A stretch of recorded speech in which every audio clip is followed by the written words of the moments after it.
நீ சூட்டும் பூவுக்காக நெடுங்கூந்தல் ஆடுது. நீ வைக்கும் பொட்டுக்காக நடுநெத்தி ஆடுது. ஆத்தாடி ஒன்னத்தானே உயிர் நாடி தேடுது. காவேரி எங்கே போகும் கடல் வந்து கூடுது. அந்திப் பொழுதில் தென்னங்கிளையில் தென்றல் கூத்தாட மையை எழுதி மஞ்சள் குருவி கையை கோத்தாட. அடங்காத ஆசை கொண்டு நானும் போராட.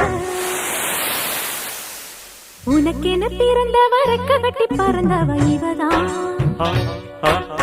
என விட உனக்கு இங்கு மனசுக்கு பிடிச்சவ எவதான்.